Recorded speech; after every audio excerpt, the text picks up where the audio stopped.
Floaty Goaty Lore, Volume 3, Chapter 17.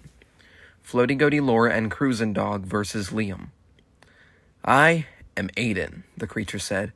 We fell through this portal somewhere in Liam's evil lab, and now we're here. We figured you could help us defeat Liam. Floaty Goaty was reluctant, but he wanted to hear out his story before he sent the gang on a potentially dangerous journey. Aiden began to explain. We came from the world of Cruz and Dog. There we went to school on the first day and had some freaky dreams during science class. That was where we first came across our powers. Aiden turned into a lava monster and spawned a lava fist that knocked over a tree. Mine is nothing compared to Liam's. Aiden continued to explain. He can create portals like the one we arrived here from and teleported anyone, or anything, pretty much. Pretty much anywhere he chooses. He had some fun with his powers before becoming the evil king of darkness. Now, he uses his powers to terrorize the world. He killed off our savior, Jadiel, just before being killed himself. His companion then built an evil lab over the course of a year, whilst Gavin and Aiden Chase here built one of their own. His companion, Lucas, was trying to bring back Liam, whilst Gavin and Chase were trying to bring back Jadiel. They both failed at their task and needed materials. When they ran into each other and fought, after gathering materials, they both resurrected who they were trying to bring back, and started a war that led to us being sent through this portal and brought to your planet. He could be out there terrorizing your planet with his darkness while we speak. We have to stop him, or things could go very badly. Floaty Goaty recognized some names he had explained, like Jadiel, and when he asked about it, he was just told that they had the same name, no correlation whatsoever.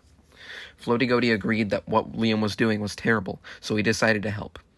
Aiden said that we must start going now or Liam would destroy the whole planet. Liam was found at Kiwi Kingdom, wreaking havoc on the residents. He had almost destroyed the whole town. He was fighting with Angle, the beardless fader, and winning. Aiden knew they had to help. Hashi threw the beak of Kevin at Liam, and then the foot of Fwog. Liam dodged the attacks. However, you mere mortals are no match for me. My life form is much higher than this entire animal planet, Liam shouted. That's the thing, replied Hashi. Then the whole gang shouted, We're not mortals, idiot. Everyone attacked Liam with immense force, and then with the Power Stone artifact beak of Kevin and foot of Fwog all at once. The power of the weapons clashing together caused a giant explosion on Liam. He was severely wounded. He used a portal to teleport away, but left knowing Floaty Goaty and his gang would stop him. He had to improvise this battle in order to win. He had never seen creatures so powerful before, and he knew he had to do something about it. He used what he saw to create a godlike clone of each member of the gang with the same powers and qualities. His only fault was that he didn't know how to recreate the weapons, the Power Stone, artifact, beak of Kevin, and foot of Fwog. Without these, he would have no chance against the gang. He used a portal to teleport into a desert, far away from the gang, with nothing near him but the Prairie Dog Kingdom, and built a shack where he did experiments. Floaty Goaty was astonished, as he did not know where Liam was or when he would attack next. He then knew they had to set off to find him. They began to walk a long journey to get to him, until they ran into the Rhea Kingdom. It was in shambles. Karen was devastated. Kevin had built the entire kingdom with his father. He was a hero to all Rheas, but now his kingdom was gone. That brought up the question, however, where were the Rheas? Karen called the Rhea army general to no response. She stayed in the ruins of the Rhea palace for a while, contemplating her leadership and thinking about her kingdom, her army. Had they really all been killed? The gang asked her if she wanted to stay here for a while, and she told them to go on without her. So they set off to find Liam. After a long walk, they found Liam's upgraded shack and investigated inside. Liam was nowhere to be found, just a bunch of random trinkets, one of which Floaty Goaty decided to keep and put on his weapon. Uncle Ben then found a lever in the corner of the shack, and when he flickered it, the floor caved in and the entire gang slid down a sloped platform into a fully furnished secret basement, where they found Liam in a room with giant test tubes, each holding a green membrane. They fought Liam in this room until he teleported away again, and they investigated the green substance. It was something no one had ever seen before, a combination of elements not even on the periodic table. The compounds that made up the substance were so advanced that not even the smartest scientists on Goofy Planet could decipher them. While the gang was investigating the substance, Liam teleported back. I now realize that you could foil my plans without me here, so we're going to have to deal with this the hard way, he said. They then began to fight, and they kept fighting until the beak of Kevin was accidentally thrown at one of the test tubes.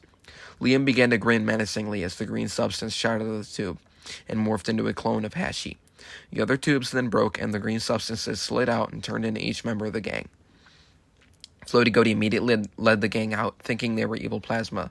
But then he remembered that the plasma was purple, so what really were these things? It didn't matter, because Floaty Goaty led the gang out to the volcano of Wisp and got ready for battle with Liam. They fought for a while, throwing punches at the green creatures, but realized that they were just as indestructible as their counterparts. The battle would go on forever, but Floaty Goaty realized that his clone and Hashi's clone both did not have their signature weapons. If he could gather them all in a circle, they could use all 4 weapons at once and obliterate them. So they flew up into the air and did exactly that. But as they were about to use them on Liam, they dropped all 4 weapons. They tried as hard as they could to retrieve them, but it was no use. Liam teleported to an unknown location. After that, Hashi got so mad that he rose up to the sky and red clouds began to form, and Liam instantly teleported to him and gave back the weapons out of pure fright. Hashi fell back to the ground, but the clouds stayed. They began to circle around the volcano of Wisp. None of the gang could tell what it was, but they knew it was bad. The energy of the Beak of Kevin likely corrupted anyone who held it for too long, seeking only to use it villainously like Liam. No one ever found out what happened to Liam after they took the weapons back. He likely went back to the Cruz and Dog world to cause more trouble there, but 2 stories can't have the same hero, so Floaty Goaty decided to leave Aiden to sort this out. He opened up portals to the Cruz and Dog world and said goodbye to the weird creatures. Floaty Goaty then realized that they would have to go get Karen. She was probably still mourning the Rhea Kingdom. So Floaty Goaty led the gang there, and surprisingly, all the Rheas were back. The entire palace was rebuilt, and it's almost as if it was never destroyed, only refurbished. The energy from a certain beak could have caused this phenomenon, but how? How did it come back after being destroyed so short a time ago? None of that really mattered, because when the gang did look over at the volcano of Wisp, the red clouds that had formed a tornado, and a certain shadow was there, again. Tyson fell to his knees. He's only going to keep coming back. I can't believe this, he said. The rest of the gang had to squint to recognize the figure, but once they all knew, they rushed to the volcano. This was going to be the biggest battle on Goofy Owl Planet in a while. But if they endured, they would see it through. Floaty Goaty called on the Goat Army, Hashi called on the Cash Brown Army, and Karen called the Rhea Army. I cannot talk today. They got into their battle positions and got ready to charge, because this shadow was none other than that of Ohio Final Boss.